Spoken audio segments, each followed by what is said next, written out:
I'm going to demonstrate how to make the sawtooth star quilt block. So this is made up of 4 different types or 4 different sizes of squares that are all put together to make this particular cushion. So you've got the Flying Geese section here, which is the piece I'll demonstrate. You've got a large centre square, you've got the 4 outside squares, and it's made up of, as I say, just 4 different types of squares. So I'll show you how to cut out each square now.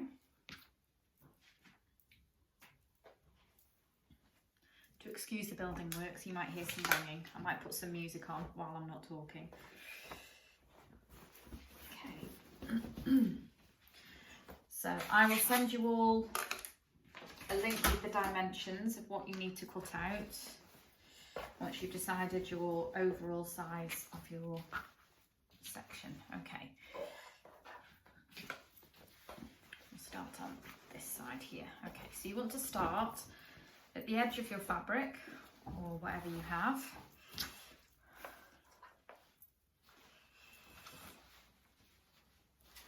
Okay, just position that so you can see it. Okay, so I'm going to cut here. So you want to start off with creating one straight line. So the easiest way to do that is to have a clear ruler, and that has all of the markings on, and a rotary cutter. You always want to try and create one straight line, and then you can work your right angles from it. Oh, there's the banging. That's my sewing room being created. Right, so you always want to start with the rotary cutter towards you, and you're moving it away from you. So you will always have the rotary cutter moving away from you, and you want to hold your ruler and cut, and then move your hand and cut. So you don't ever really want to have your hand just in the middle and do one big line, because potentially your ruler will move as you get higher up or lower up. So you want to start from the bottom and just keep on moving your hand with your rotary cutter. Okay, so now I've got one straight line, and now I want to create a right angle. So I'm going to take my ruler, and on the ruler it's got lots of different lines, and I'm going to place one of those lines along that straight edge I've just created. And again, rotary cutter moving away from me, holding that ruler nice and firm. Okay. So there we go, I've got a nice right angle here now. So I'm doing the 10-inch squared quilt block, and I'm going to create the Goose Square.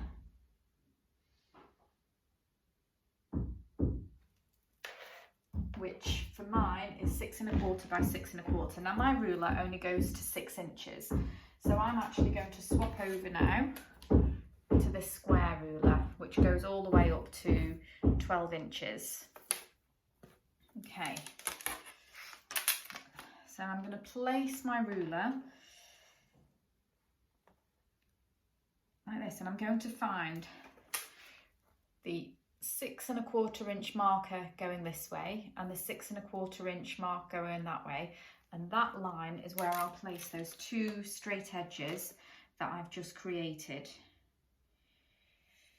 And you line them up to the little lines that you have on your ruler, and now I can cut here and here, and that will create my block of 6 1/4 inches. Okay, and then I'm going to move around and cut so that I'm cutting away from me.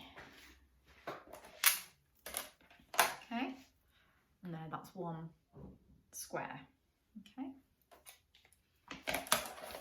Alright, so now I'm going to create the sky pieces, which is 4 small squares.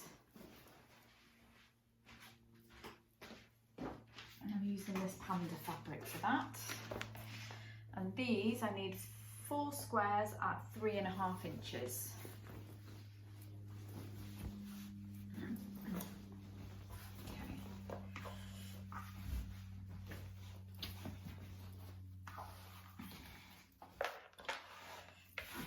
Again, I'm going to start with my long ruler, and then line it up. And these pandas have got obviously features on there where I can line up my ruler. So I'm just going to line it up to get a straight line. So these pandas aren't all, there we go, they're all a little bit wonky. There we go. I'm going to use that as my initial straight line.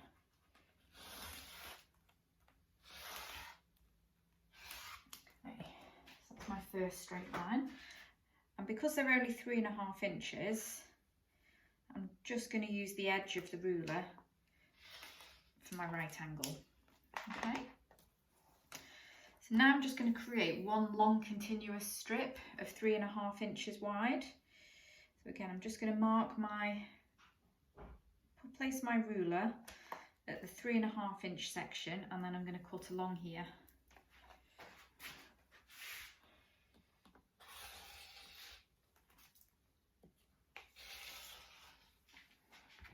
Okay. Now I'm just going to mark off 3.5 inch intervals. I'm just going to use this little ruler because I haven't really got much room here.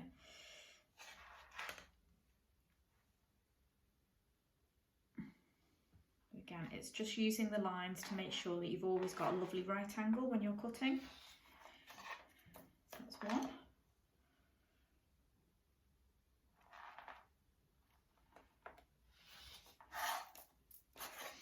Two.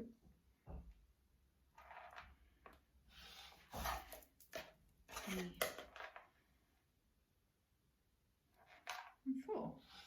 Okay. So for this particular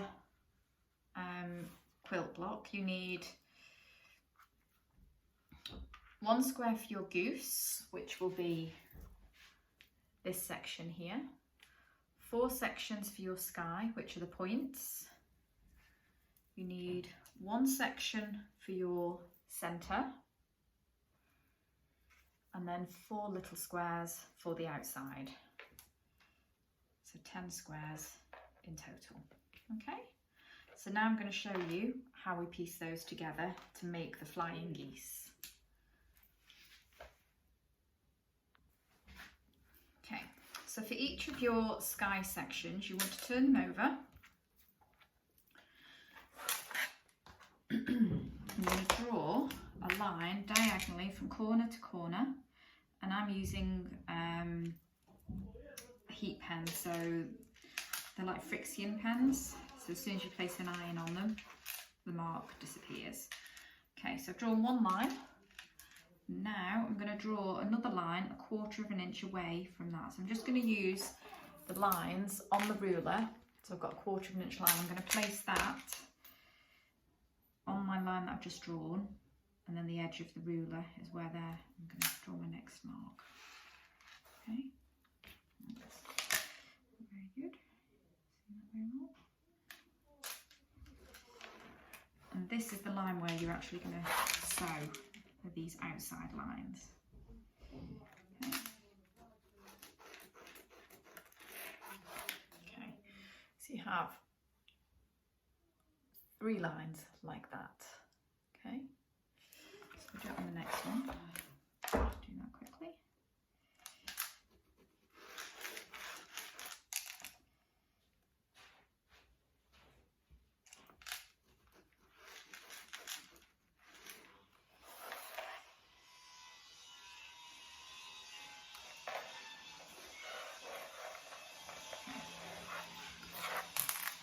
Once you've done that, you then need your goose square. You're going to place these right sides together, and you need to have it placed really accurately in the corner, and then I'm going to pin just to secure that in place. And then you'll take your other one and place that on top of the one you've just pinned, again in the corner. And you should have an overlap in the middle, and those lines should match up.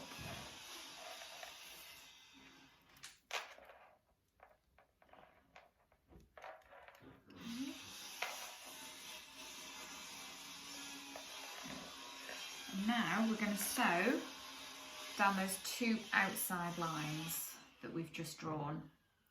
So a nice straight stitch, not too short. I usually use around a 2.8. Okay, so I'm going to get my sewing machine out and I'll show you how I do that.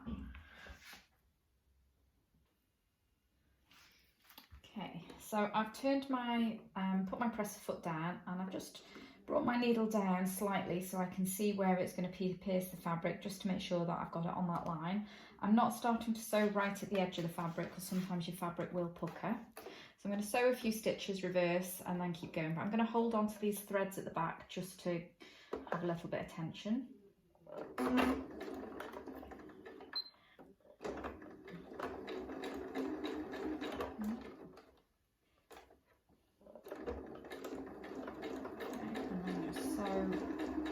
Along that straight edge.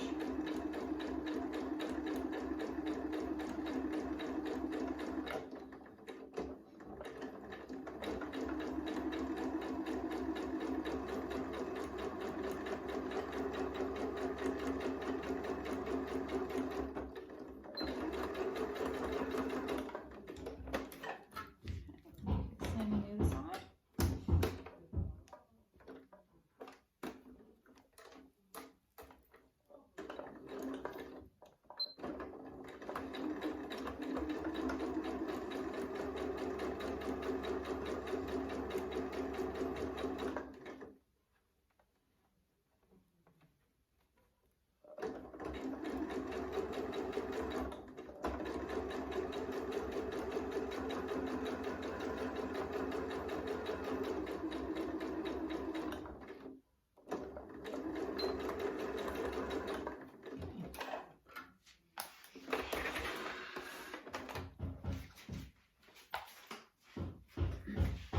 So I'm going to take those pins out, squeeze the bang in.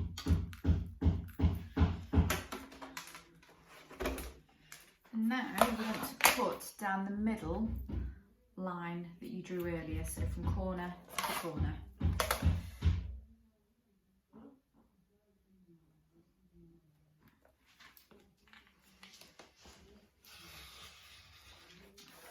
Okay, so now you'll have two separate pieces, and you want to take it to the iron and press these open. Okay, so I'll do that now.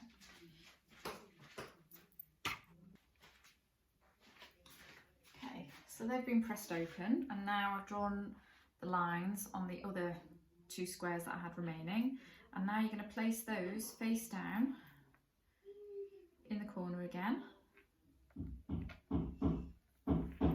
Pin. So your line is going to then go towards the middle of the two triangles that you've just pressed open. You do that for both pieces that you've just got, and again you're going to sew a straight line down both outside lines that you drew earlier. So I'll just do that.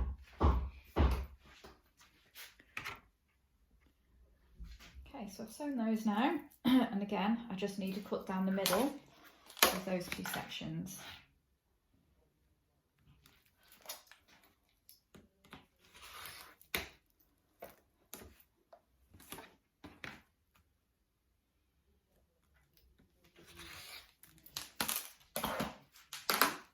And again, just press these open.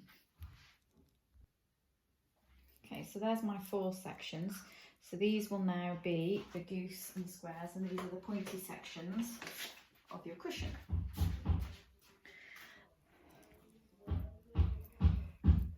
So these are the parts that sit here. Okay.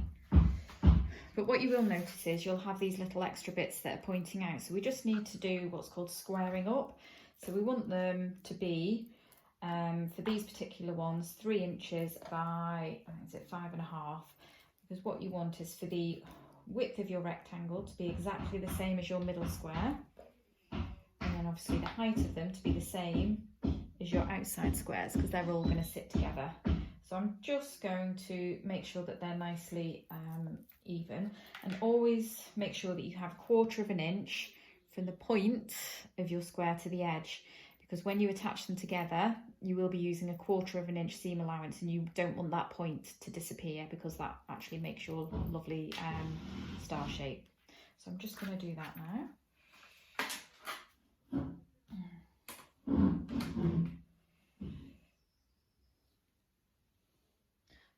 just placing my ruler there. So it's not too bad, it's near enough 3, because they always go a little bit out of shape.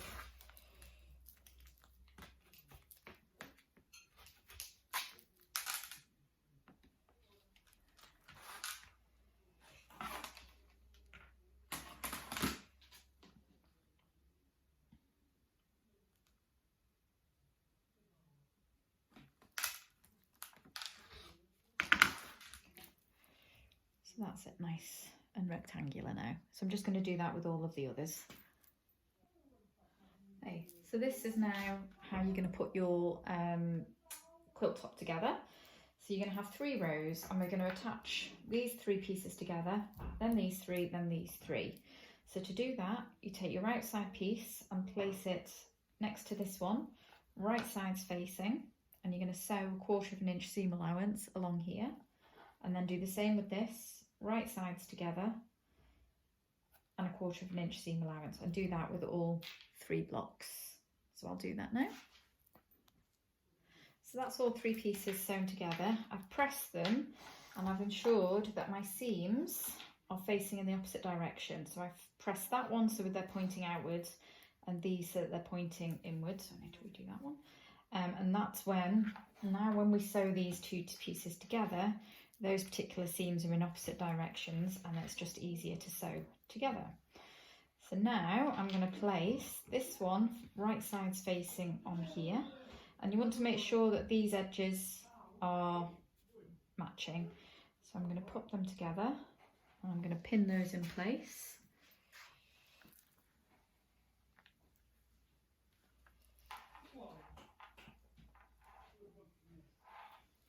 And then I'm going to again sew 1/4 inch seam allowance all down here. And then I'll do the same for this piece. I'll place that right sides facing and sew 1/4 inch seam allowance along there. Okay, so I've sewn all 3 sections together now. I've given it a good press, and I've got points here in all